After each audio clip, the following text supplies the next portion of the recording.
Kalau misalnya Wuling REV kekecilan, ada ini namanya Wuling Bingo. Sebenarnya ini Wuling REV tapi udah di upsize. Jadi bayangin kita ke restoran pengen beli REV, Wulingnya bilang, "Kak, mau di upsize aja nggak jadi Bingo?" Nah, jadilah begini. Kita langsung test drive.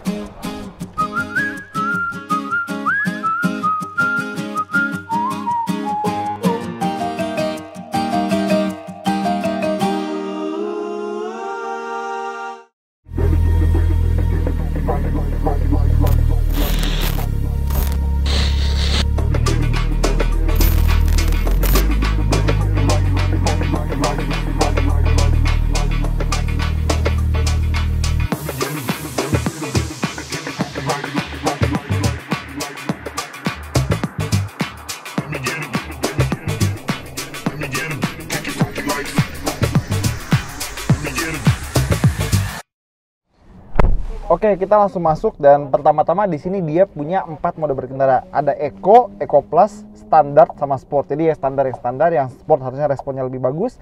Eco diirit-irit. Nah, Eco Plus gue curiga nih, karena kalau di mobil listrik lain, Eco Plus tuh kayak top speed dibatasin, bahkan AC dimatiin biar lebih irit gitu ya. Dan dia juga punya 3 mode regen, regenerative braking, ada yang strong, kuat, standard, weak. Nanti kita coba. Buat nyalain mobil ini kurang lebih sama kayak Wuling REV. Jadi yang penting kuncinya kita bawa, kita kantongin atau taruh di mana gitu, terus tinggal injak pedal rem, masuk ke D. Oke, kita siap jalan.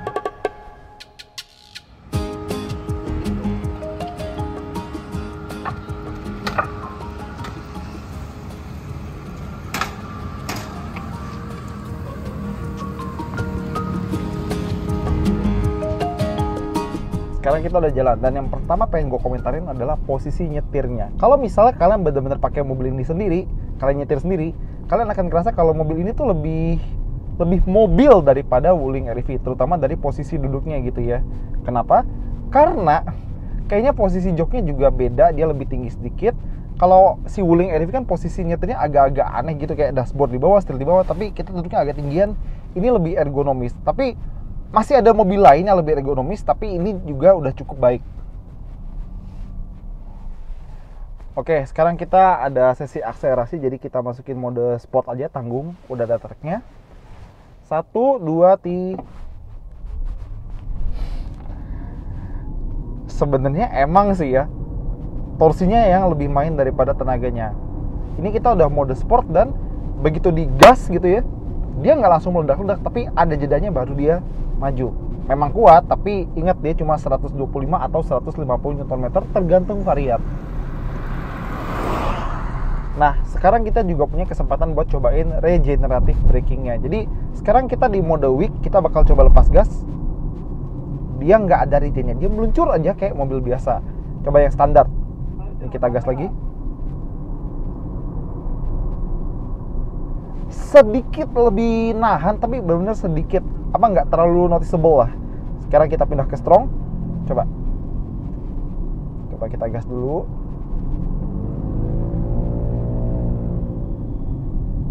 Kita coba gas lagi. Emang lebih nahan sih, tapi perbedaan antara regen yang weak, standar sama strong kok kayaknya nggak terlalu signifikan ya. Kayaknya milih mode manapun relatif mirip. Jadi ya mungkin ini nggak akan kalian terlalu utak-atik lah, karena mau di mode manapun dia deselerasinya masih relatif normal kayak mobil biasa. Jadi kalau kalian adalah peserta atau pemakai baru di dunia mobil listrik, cobain mobil ini mungkin nggak bakal terlalu kagok-kagok amat.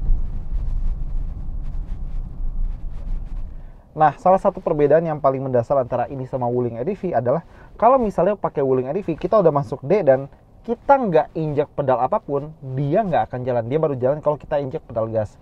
Mobil ini sama kayak mobil Matic pada umumnya, jadi beda dengan Wuling REV. Jadi ini kita udah masuk D, dan kalau kita lepas gas, dia jalan kayak mobil biasa. Tapi ini udah fungsi mati yang nggak bisa kita setting-setting. Jadi katakanlah kalau di mobil listrik, misalnya Tesla gitu ya, dia ada fungsi creep yang sama kayak mobil ini, tapi kita bisa atur. Mau kalau misalnya kita masuk D tanpa injak gas, dia tetap diem atau jalan. Nah ini cuma standar. Kalau kita masuk D lepas rem, berarti jalan udah, meskipun kita nggak injek pedal gas. Itu sebenarnya cuma buat for you know aja sih. Ya, sekarang kita lagi coba parkir pakai mobil ini, dan salah satu kemudahan dari mobil ini buat parkir adalah pertama kan dia ukurannya kecil. Jadi lumayan gampang buat dimaju mundurin, belok-belok gitu-gitu. Dan meskipun dia belum punya kamera 360 derajat, dia ada garis panduan yang warna kuning ini buat tahu ini arah setirnya kemana kalau kita belokin. Ini ngebantu banget, terutama misalnya buat pelajar, mahasiswa yang baru punya SIM gitu, atau emak-emak. Ini buat parkir di parkiran mall atau pasar gitu, sama sekali tidak nyusahin. Apalagi setirnya lumayan enteng. Tapi kalau dibanding Wuling REV emang sedikit ada bobotnya karena dia pakai ban yang lebih gede. Yuk, jalan. Kita sekarang mau zigzag. Kita coba belok kanan, kiri.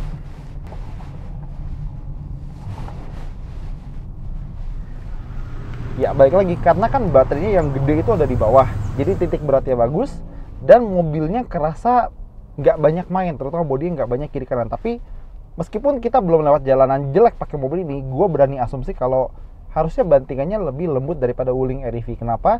Karena wheelbase-nya sedikit lebih panjang. Jadi itu adalah salah satu faktor yang mungkin akan membuat mobil ini lebih nyaman daripada REV. Tapi apakah benar? Belum tahu, nanti kita coba aja. Nah, ini sama satu hal yang baru gue temuin sekarang, baru banget. Kan gue sengaja duduk dengan posisi kaki kiri kayak gini biar paha gue tetap sempurna. Tapi entah kaki gue kepanjangan atau gimana, kaki kiri gue kena sama steering column-nya.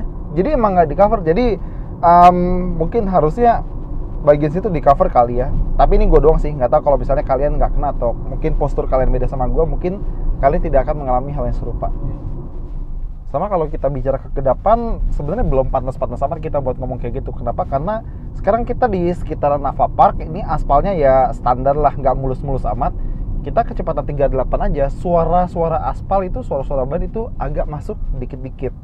Mungkin nanti kalau udah siap jual, maksudnya udah ada harganya gitu-gitu, mungkin kita bisa expect mobil ini bakal ganti ban yang sedikit lebih senyap, seperti itu ya.